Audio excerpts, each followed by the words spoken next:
374. 374 receiving, go sir. Yeah, coming through now, it didn't come through before. Right, okay, sir. You're picking up for the Daybreak Studio. Can you just make sure you park as close as you can to the main entrance, and you have got an Addison Lee name board in the window, please, sir. I'm close and everything is done. Thank you very much, sir. You're welcome, sir. Nowadays, most people use Uber to order a taxi, but in days gone by, most taxi companies used analog radio systems to communicate with their drivers. There are still some radio cab companies left, and I always enjoy seeing their little offices complete with mast and antennas rising high above. One problem that plagued taxi radio systems was rival companies and criminals using radio scanning equipment to tap into business meant for legitimate firms. Bogus drivers and rivals were able to intercept a company's messages and arrive at the pickup point before the ordered taxi did.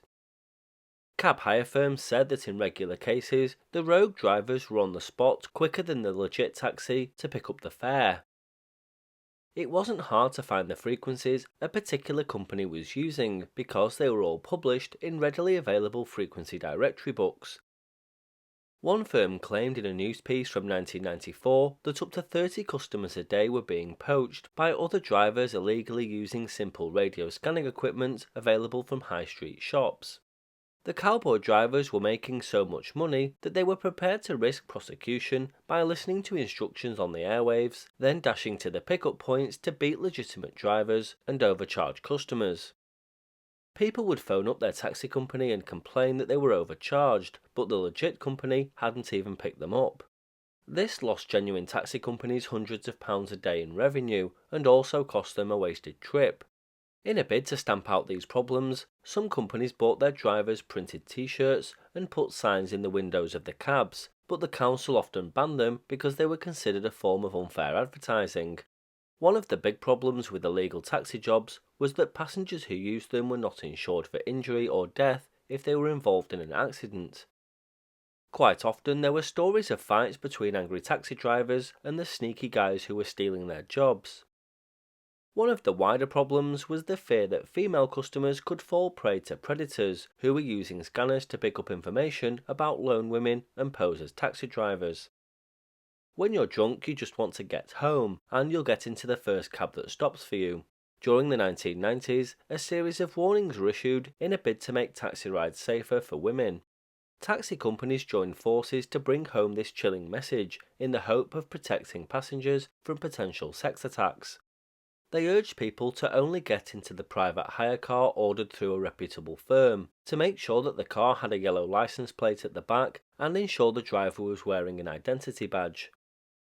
The fear over bogus cabbies led more people to turn to the traditional black cabs stationed in the town centres. Private hire companies noticed a drop in business, and whenever people phoned, they'd often ask a series of questions about licensing and insurance. Plymouth Citizens Band Radio Club urged drivers not to give out customers' names and addresses on their CB radios, a form of radio often used as opposed to licensed systems. Liz Clark, the club's president, claimed that some taxi drivers who use CB radio instead of PMR frequencies regularly gave out names and addresses of customers over the air, with potentially horrifying consequences. This led to bogus drivers and criminals targeting women, burglars targeting empty houses, and of course rival companies stealing jobs. In 1998, a bogus taxi driver was preying on women in Redditch in the Midlands by intercepting radio messages with a scanner. In one instance, an 18-year-old woman was subjected to a sexual assault in a dark country lane after the driver had picked her up. Police feared the attacker could strike again and warned people to check for registration plates on cabs and private hire cars and also driver's ID cars. All the taxi firms in the area were checked, and the police were satisfied that the attacker was not connected to them. In Bristol, a tough new penalty point system to rid the city of rogue drivers came into force in April 1994. The new code meant that cabbies who broke the rules could lose their licences under a totting up system. Taxi drivers and the new city council drew up a list of more than 20 offences that carried penalty points. They included driving a dirty car, and of course using a radio scanner to poach customers from rival firms. council officials patrolled the streets on the lookout for breaches of the rules. City councillors were able to withdraw the licence of any cabbie who reached 12 points in a period of 12 months. Anyone who reached 12 points in a year were reported to the council's licence subcommittee, which had the power to suspend or withdraw the cabbie's licence altogether. In 1995, a ban on radio scanners in taxis was put forward by Ashford Council to head off this trade war. One taxi firm had already prohibited its own drivers from carrying them. That same year, taxi trade leaders tried to persuade Aberdeen District Council Licensing Committee to agree to ban the installation and use of scanners in licensed cabs.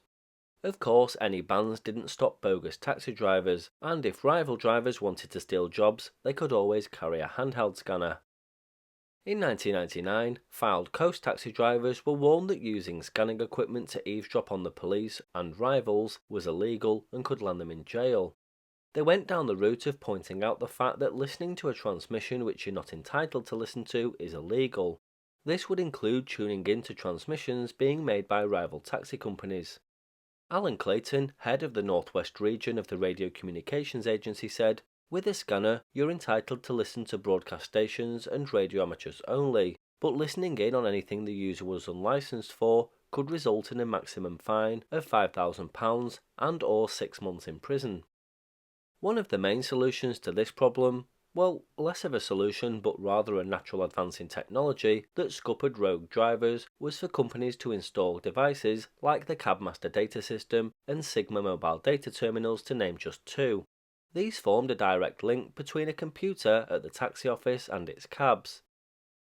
This meant that jobs could be sent directly to the terminal rather than read out over the air. So that's a bit of nostalgic insight into taxi radio wars from decades gone by. If you have any tales or recollections on this topic, then let us know in the comments below. Uni 15. 15. And the docket, do I add it? No. Sorry? Shall I add the parking on the pickup of Sampan? Please say. Hello? Indy 192.